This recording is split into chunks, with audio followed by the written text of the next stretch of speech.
Ma critique avec et sans spoiler de ce film totalement bouleversant qu'est The Whale. Bonjour à tous, bienvenue sur All You Can Watch, la chaîne de critique ciné, série, TV. Si vous n'êtes pas encore abonné à la chaîne, je publie du contenu chaque semaine. N'hésitez pas à faire sonner la petite cloche en bas à droite. Je suis également présent sur les réseaux TikTok et Facebook.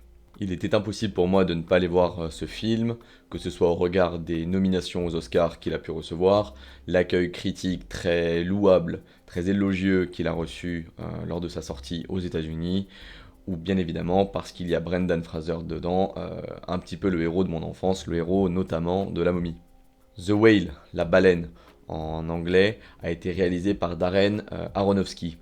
C'est un film au scénario un petit peu simple, c'est-à-dire qu'un homme détruit par la vie, se détruisant lui-même, étant acteur de sa propre destruction, cherche, lorsqu'il sent que son obésité le conduit fatalement à la maladie et donc à la mort, à se racheter auprès de celle qu'il a abandonnée 8 ans plus tôt, sa fille. Le titre The Whale, la baleine, fait écho à deux choses. La baleine, le surnom un peu ingrat que certaines personnes peuvent recevoir puisque justement elles sont en surpoids, mais également du coup le roman Moby Dick qui a une place toute particulière dans le film. De manière générale, c'est un film absolument bouleversant, il m'a complètement détruit, dans le bon sens du terme. J'en suis ressorti là et toutes les personnes dans la salle, il y a eu un espèce d'immense silence à la fin de ce film qui traduisait une espèce de cassure mentale en fait. C'est vraiment ce que j'ai ressenti. Je suis sorti de la salle de cinéma en étant complètement lessivé, détruit. J'ai vu quelque chose de formidable, d'époustouflant et de profondément marquant. C'est vraiment un film que j'aurais à cœur de regarder, à faire découvrir à certains membres de ma famille et bien évidemment à cultiver, c'est-à-dire à le regarder à nouveau et à nouveau sur plusieurs années parce qu'il fait vraiment partie là de mon top film euh, qui ne m'a jamais autant bouleversé. Alors, on attaque tout de suite la critique sans spoiler de The Whale. Déjà, comme je vous l'ai dit, le scénario, l'avantage qu'il a, c'est qu'il est très simple. Un homme, détruit par la vie, cherche à se racheter auprès de la fille qu'il a abandonnée. Ça peut paraître très simple, mais il y a toute une complexité derrière qui n'est pas du tout en fait évidente. C'est un personnage qui est beaucoup plus complexe que ce que l'on pense. Également, les personnages, les quelques personnages qui l'entourent, ont une personnalité très forte, très marquante, qui rend ce film très intime de par sa réalisation, mais notamment par la proximité que l'on produit, que l'on ressent très rapidement avec les personnages qui entourent Charlie, le personnage de Brendan Fraser. Alors The Whale, comme je vous l'ai dit, il fait écho à deux choses. La baleine, ce surnom détestable pour les personnes en surpoids, et Moby Dick, ce n'est pas un spoiler. Euh, Charlie est un littéraire, c'est quelqu'un qui se réfugie, comme je l'ai dit, d'un côté dans la nourriture, mais de l'autre dans les livres. C'est quelqu'un dont le corps n'est plus performant, dont le corps est détruit en fait par la maladie de l'obésité, mais dont l'esprit est toujours aussi vivace. Et c'est ça qui est très intéressant. Et puis moi qui suis un petit peu littéraire sur les bords, ça m'a un peu touché effectivement de voir quelqu'un se réfugier dans ce qu'il y a de plus, dans ce qu'il y a dans l'un des arts les plus beaux, à savoir la littérature. Alors Brendan Fraser, il est complètement cassant, il crève l'écran. Sa performance est absolument incroyable, ça n'est pas du tout exagéré que de dire ça. Il vient complètement détruire un petit peu l'image d'Épinal que l'on avait de lui lorsque c'était un petit peu la star montante du cinéma hollywoodien fin des années 90, début des années 2000, avant malheureusement sa chute due à des événements très tristes au regard de sa vie personnelle. Il casse complètement l'écran. Sa nomination en tant que meilleur acteur aux Oscars qui ont lieu lundi est totalement justifiée. Et au regard des autres nominations, j'espère que c'est lui qui l'aura parce que pour le coup, sa prestation, elle est extraordinaire. Vous en ressortez de là, vous sortez de la salle de cinéma, vous avez vécu un moment particulièrement profond et touchant avec ce personnage de Charlie. Et ça, c'est pas donné à tous les films et à tous les acteurs de faire ressentir ça. Il y a beaucoup de films qui sont superficiels, qui restent en surface. Là, bien au contraire, vous ressortez de là, vous avez connu Charlie et vous vous dites, c'est quasiment en fait devenu un ami en fait. Et c'est extraordinaire comme sensation. Sadie Sink, donc l'héroïne notamment de Stranger Things, qui joue le rôle de Ellie, de sa fille. Ce qui est assez drôle parce que quand j'ai entendu le mot Ellie, ça m'a fait penser, est-ce qu'elle aurait pas fait une excellente actrice pour The Last of Us? Je pense que oui. Parenthèse fermée. Elle est extraordinaire elle également. Elle n'a aucune nomination aux Oscars, ça aurait pu, mais c'est vrai qu'elle ne joue pas un rôle secondaire, enfin elle n'est pas le personnage secondaire de l'histoire. quand bien même elle a une emprise très forte sur le film. Oui, elle est extraordinaire, ça confirme parfaitement ce qu'on ressent d'elle, ce qu'on ressent sur elle, pardon, dans Stranger Things. C'est une excellente actrice pour son âge. Elle a un potentiel absolument incroyable, un potentiel de dingue. Et là, dans ce film, elle vous fait véhiculer une émotion, comme je le disais tout à l'heure avec Brendan, euh, qui est très rare, qui est vraiment très rare. Donc, chapeau à elle, félicitations, quoi. C'est extraordinaire ce qu'elle arrive à produire dans ce film avec son papa, Brendan Fraser, dans le rôle de Charlie, son papa. Hong Cho, c'est une actrice que je ne connaissais pas, elle a été nommée aux Oscars du coup pour la meilleure actrice dans un rôle secondaire. C'est un personnage qui est extrêmement touchant parce que c'est l'ami fidèle de Charlie qui vit avec toutes ses contradictions. C'est quelqu'un qui est conscient de sa maladie, elle est infirmière, elle est là pour le soigner, et pourtant c'est elle qui parfois lui commande sa nourriture, lui livre sa nourriture, lui fait des sandwichs complètement XXL. Il y a tout cet aspect paradoxal de quelqu'un qui essaye d'en vouloir à son ami de se détruire ainsi, mais qui participe pourtant à sa maladie parce que elle l'aime, c'est au sens de l'amour fraternel, c'est son meilleur ami, Charlie est son meilleur ami. Et sa performance, pareil, je l'ai trouvé vraiment extraordinaire. La durée du film, un peu moins de 2 heures. J'ai jamais, je pense, été aussi plongé dans un film que dans The Whale. Je suis ressorti de là, je n'ai pas compris que 2 heures s'étaient passées. J'ai été complètement happé et les personnes qui étaient au cinéma avec moi, et je pense que les personnes qui étaient dans la salle en général, sont ressorties de là en se disant waouh, je suis tombé dans une boucle temporelle où 1 minute de film, c'était une seconde, quoi. Je vous assure, c'est passé avec une rapidité incroyable. La gestion du temps est totalement maîtrisée. Comme je le disais pour Ant-Man, 2 heures, c'est pour moi une durée idéale de film, sauf quelques exceptions.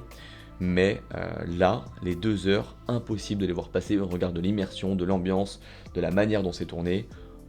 On va y arriver. Le plateau de tournage, c'est le salon de la maison, de l'appartement de Charlie. Géographiquement, on ne bouge pas, et c'est ça que je trouve extraordinaire. Arriver à faire vivre un film de cette manière-là, sur 2 heures, avec autant d'émotions, dans une seule et même salle. On retrouve un petit peu le principe, encore comme je le disais, de la plateforme. Effectivement, on bouge pas trop, on bouge verticalement. On bouge effectivement selon les étages de l'échelle, mais on retrouve tout le temps les mêmes décors. Là, effectivement, c'est la même chose, vous ne bougez pas. Donc géographiquement, le périmètre, eh bien, c'est 20-25 mètres carrés. Et c'est extraordinaire comme sensation parce que vous êtes de suite happé et vous êtes dans cette salle en tant que spectateur et quasi ami par moment de Charlie, de Brendan Fraser dans son rôle. Extraordinaire. La caméra, la façon dont c'est filmé, c'est très simple, c'est très basique, ça n'est que du champ contre champ. Mais c'est une énorme vertu. Certains peuvent le voir comme un défaut, pas du tout, pas du tout. C'est un moyen, c'est le moyen, je pense, le plus performant pour nous confronter à l'immersion dans laquelle le réalisateur veut nous mener. C'est le meilleur moyen de nous faire connaître les différents personnages qui animent ce film. Et là, il n'y en a pas beaucoup des personnages, le champ contre champ est tout à fait justifié, et ça n'est que ça. Et il ne faut pas oublier une chose, on est dans une pièce de 20-25 mètres carrés. Déjà le champ contre champ est inné, mais en plus de ça, il sert une cause absolument louable, qui est celle de nous faire découvrir ces personnages en profondeur, avec une réelle intimité. Et c'est ça vraiment que je trouve extraordinaire dans ce film. J'utilise beaucoup trop le terme extraordinaire, mais là pour le coup c'est vraiment ce que j'ai ressenti à la sortie de ce film. L'ambiance du film. Elle est morbide, elle est sale, elle est parfois macabre, elle est très solitaire puisque c'est quelqu'un qui ne voit finalement que peu de monde, Charlie. Elle peut être à un moment dégoûtant, parce que vous comprenez que c'est quelqu'un effectivement qui vit dans ses salissures, on n'est pas très loin du syndrome de Diogène, on n'en est vraiment pas très loin. Et tout ça, ça participe à cette ambiance qui fait que le film, il est sombre avec des petits aspects de lumière qui se révèlent par moments et qui sont extraordinaires de par leur contradiction avec cet environnement très lugubre. Il n'y a pas beaucoup de lumière, il y en a très peu de la lumière, on voit pas toujours tout, mais c'est fait exprès parce que c'est quelqu'un qui vit globalement entre ses bouquins, donc très peu de lumière pour pouvoir lire, et son ordinateur. La lumière est elle-même générée par l'ordinateur, pas forcément besoin d'autres lumières. Donc c'est un environnement qui est sombre, qui est quasiment lugubre. Il est évidemment morbide au regard de l'obésité de Charlie, et parfois, comme je le disais, il tourne au macabre, vraiment la sensation de mort. C'est très prenant parce que vous avez l'impression d'être quasiment sur un plateau de tournage qui est quasiment une scène d'hôpital. Vous avez quelqu'un qui est en train de mourir, mais qui pourtant continue à essayer de se racheter auprès de celle qu'elle aime, auprès de celle qu'il aime, sa fille, Ellie. Très très belle ambiance. Mais attention, elle est très dure. La musique, elle se fait extrêmement rare pour justement accentuer l'image du film, mais également les dialogues qui sont très prenants. Il n'y a pas un seul dialogue que j'ai trouvé superficiel. Tous sont véritablement recherchés et participent à cette quête de rédemption qu'opère Charlie tout au long du film. Et donc du coup, on n'a pas forcément une bande originale absolument incroyable et qui aurait vocation à s'acheter sur CD. Euh, elle se distingue justement par son absence. Et c'est ça qui est super parce qu'elle arrive uniquement à des moments qui sont importants dans le film et qui méritent d'être alimentés par une musique supplémentaire. La narration, ça rejoint ce que je viens de dire. Pas de voix off, que du dialogue, mais que du dialogue effectivement qui paraît très sincère. Bien évidemment que c'est écrit, mais c'est dit et écrit avec une certaine simplicité qui fait complètement écho au fait que The Whale est avant tout une pièce de théâtre, donc ça se veut d'abord accessible à tout public. Le théâtre, c'est ce qu'il y a de mieux, moi c'est un de mes arts préférés, hein, la comédie, c'est ce qu'il y a de mieux en termes de connexion entre le public et les acteurs. Là c'est exactement ça, on a véritablement une pièce de théâtre qui est jouée devant nous, et cette narration qui est simple et cette ambiance qui est très intimiste nous fait parfois complètement oublier que l'on est dans le cinéma, et comme je vous le disais, on est quasiment convaincu parfois d'être dans ce salon avec Charlie et les personnes qui viennent parfois lui rendre visite. C'est vraiment extraordinaire comme sensation, c'est très rare. Autre point très important de ce film, c'est que ça n'est pas un film centré que sur l'obésité, ça n'est pas un film qui a vocation à montrer les conséquences désastreuses sur la santé de l'obésité, ça va bien au-delà de ça. L'obésité, c'est vraiment la conséquence d'une souffrance personnelle très forte. Bien évidemment, l'aspect médical y est abordé dans le film, mais il faut remonter à avant pour comprendre justement pourquoi Charlie s'est retrouvé dans cet état-là. Ça rajoute une certaine émotion parce que justement ce corps dans lequel il vit, dans lequel il est prisonnier, son seul moyen d'échappatoire, son seul échappatoire, c'est son esprit, sa faculté à lire et à produire de la littérature, à s'échapper grâce aux livres.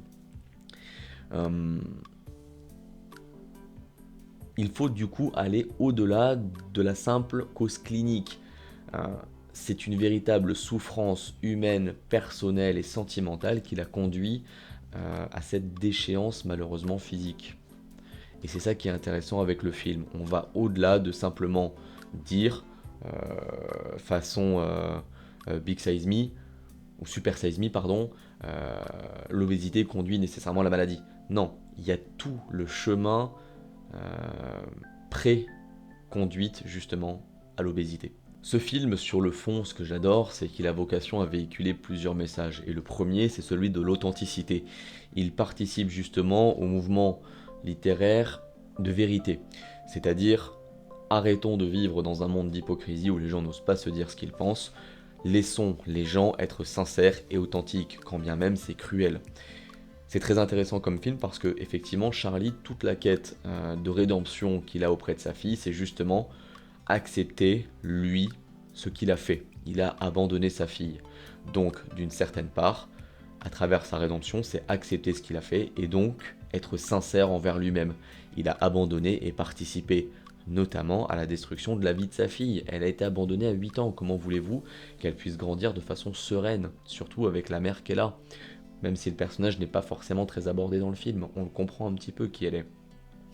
Et donc du coup, ce message d'authenticité, il est très fort.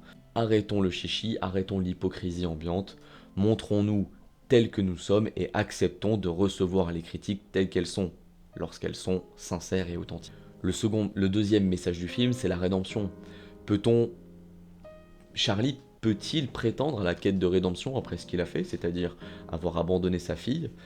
Peut-on lui-même le pardonner? Peut-on même le comprendre? Peut-on comprendre ce qu'il a fait? Parce que vous comprendrez très très vite dans le film pourquoi justement est-ce qu'il a abandonné sa fille. Donc est-ce qu'il peut être sujet à la rédemption et peut-on justement comprendre ce qui l'a poussé à faire cet acte très difficile, abandonner son enfant, abandonner la chair de sa chair? Et c'est ça que j'aime beaucoup tout autour du film, c'est que au-delà du simple message d'authenticité, comme je le disais, il y a toute cette quête quasi spirituelle de rédemption qui vise à dire Aujourd'hui, je cherche à me racheter. C'est très intéressant. Et comme d'habitude, c'est très prenant, c'est très bien joué. On a vraiment quelqu'un en face de nous, une sorte de pêcheur qui cherche à renouer avec la vie, avec sa fille. Dans ce film, il y a également un message de colère qui est très fort. Euh, Comme je le disais, il y a l'amie, l'infirmière de Charlie, qui est en colère après lui de se mettre dans ces états pas possibles, mais il y a également sa fille qui lui en veut, bien évidemment. Est-ce qu'elle a le droit d'être autant en colère? Ça pose cette question-là, parce que vous verrez son comportement, ça n'est pas une simple colère, c'est une colère qui est ravageuse, qui est dévastatrice, qui est destructrice. Donc du coup, est-ce que cette colère qu'elle a envers son père est totalement justifiée? Il y a cet aspect-là. Mais deuxième point, second point très important, est-ce qu'on peut comprendre cette colère? Est-ce qu'on peut comprendre effectivement la source de cette colère qu'elle a envers son père? C'est très intéressant cette dualité-là parce qu'il y a toujours effectivement cette quête de est-ce qu'on peut comprendre et est-ce que c'est justifié? Comme d'habitude, si vous n'avez pas vu le film The Whale ou que vous comptez aller le voir, je vous invite à couper la vidéo dès à présent. Je vais citer quelques spoilers qui, je pense, méritent d'être salués dans ce film-là, en ce qu'ils apportent toute cette dimension de grandeur à ce film, et qui nous font ressortir de là, du coup, de la salle de cinéma, en pleurs, complètement dévastés, complètement quasiment détruits, quoi. Merci d'avoir regardé la vidéo jusque-là pour ceux qui s'arrêtent, et à tout de suite pour ceux qui continuent. Salut les Watchers. Comme je le disais, la sincérité, c'est le gros message du film. Une scène que je trouve particulièrement forte à ce sujet-là, c'est le livreur de pizza. Le livreur de pizza qui à chaque fois du coup ne comprend pas trop pourquoi la personne à qui il livre la pizza, eh bien il ne la voit jamais, se donne un petit peu la peine de demander si tout va bien, il essaye de prendre des nouvelles, il se présente en disant ben moi je m'appelle, je sais plus comment il s'appelle, je m'appelle Joe ou je sais plus. Il essaye de tisser un lien avec la personne qu'il ne voit pas et pourtant à laquelle il livre des pizzas quasiment tous les soirs en fait. Parce qu'effectivement, Charlie mange je crois que c'est deux pizzas, il se fait livrer quasiment tous les soirs. C'est assez marrant parce que dans la scène où justement il y a ce contact visuel fortuit entre le livreur de pizza et Charlie, euh, ce dernier est un petit peu surpris en se disant mince, il m'a démasqué, et l'autre se rend compte un petit peu de la supercherie. Ah mais d'accord, en fait le mec il se terre dans son appartement parce que c'est un espèce de gros là, et donc du coup il pouffe. D'abord il est surpris, choqué, puis il pouffe, puis il s'en va quasiment en courant.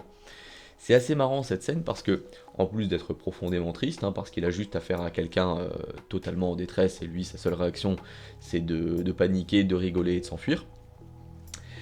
Au-delà de ça, c'est cette sincérité que Charlie cherche à obtenir chez l'ensemble des personnes qu'il côtoie, la première étant lui-même, il cherche désormais à être sincère avec sa fille, et bien quand il est confronté à cette sincérité, à cette authenticité qui pour le coup est très cruelle, il réagit de la pire manière possible en faisant une crise de boulimie et il avale absolument tout ce qu'il peut.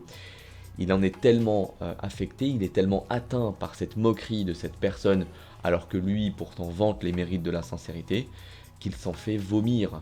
Cette scène terrible, effectivement, de boulimie qui finit dans la poubelle du salon à vomir ce qu'il a mangé. C'est extrêmement triste, mais ça dénote en fait tout ce paradoxe dans ce personnage-là.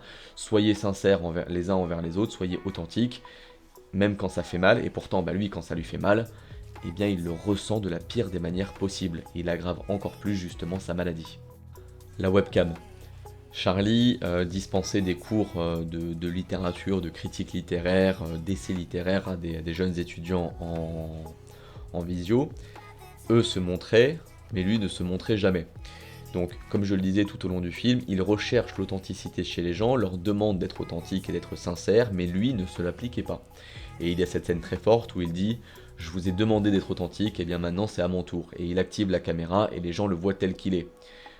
Gros, difforme, complètement détruit par la maladie. Il a même des petits respirateurs effectivement dans le nez parce que là il est à bout, quoi. Il est à la fin de sa vie. Et la réaction de ses élèves, il y en a plusieurs, c'est très intéressant de les regarder une par une très vite fait parce que c'est très centré dessus, sachant que c'est le début du film, le fait de voir la caméra des élèves qui sont en train de suivre le cours. Certains sont choqués, certains sont dégoûtés, il y en a un qui commence à rigoler, il y en a une, le réflexe troisième millénaire, enfin deuxième millénaire par excellence, troisième, deuxième, de prendre en photo, de filmer absolument tout ce qu'elle voit, et donc même de voir quelqu'un en détresse à travers une webcam, elle le filme pour justement le diffuser sûrement après sur son groupe WhatsApp et compagnie. Cette scène, elle est très forte.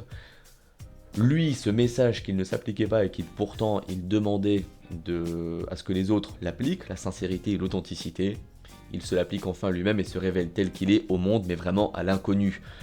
La scène de la pizza, du livreur de pizza, ça n'était qu'une esquisse de ça. Là, il se montre tel qu'il est à une trentaine de personnes, et en plus de ça, sur une visio, donc il y a la possibilité très rapide de faire une capture d'écran, de filmer son écran, bref, d'en garder un souvenir.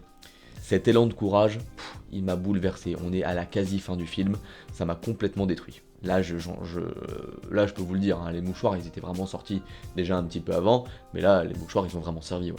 Les retrouvailles entre Charlie et sa femme, elles sont très touchantes parce que chacun dans leur manière, en fait, a menti à l'autre.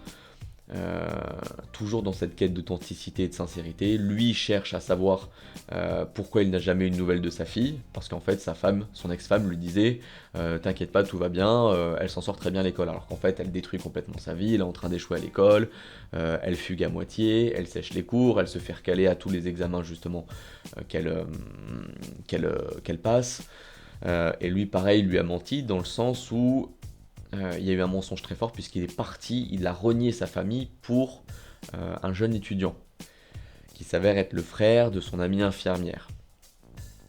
Ça veut dire quoi ça, ces retrouvailles? C'est extrêmement touchant parce qu'on comprend la relation qui existe et que le réalisateur veut nous faire comprendre, qui existe malgré leur divorce et malgré ce qui s'est passé. Et ça, on le retrouve complètement dans le moment où le moment du câlin, lorsque elle est avachie un petit peu sur Charlie en se remémorant les bons souvenirs, ce qui s'est passé véritablement. Et c'est là où ça participe à sa quête de rédemption parce que lui-même cherche à se faire pardonner auprès de son ex-femme, de la mère de sa fille. Ellie, on la déteste très rapidement parce qu'on se dit mais attendez, oui certes elle a été abandonnée par son père il y a 8 ans, mais vous avez vu ce qu'elle lui dit?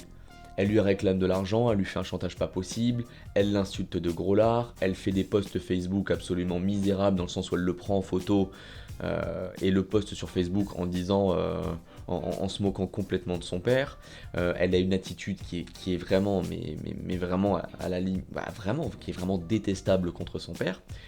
Et pourtant, c'est quelqu'un qui va grandement l'aider.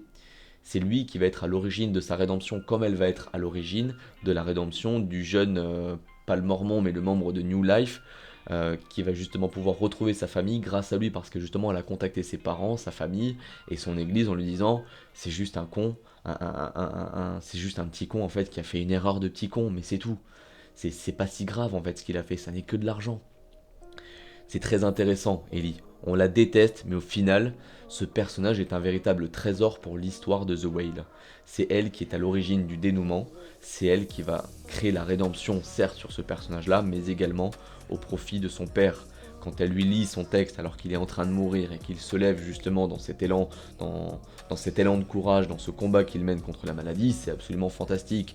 Et on comprend que c'est un petit peu la pierre angulaire de ce film-là, c'est véritablement Ellie. C'est elle qui est à l'origine de cette quête, de cette trouvaille de rédemption cherchée par Charlie. Et c'est là où je trouve l'interprétation de Sadie Sink très forte, c'est que on a quelqu'un qui se moque, on a quelqu'un qui cherche à blesser, on a quelqu'un qui cherche vraiment à être blessant avec son père, mais pourtant sa vie, elle est nulle. Ses posts Facebook, si vous regardez, personne ne réagit, il n'y a pas un seul j'aime, il n'y a pas un seul commentaire, elle est complètement seule dans sa vie.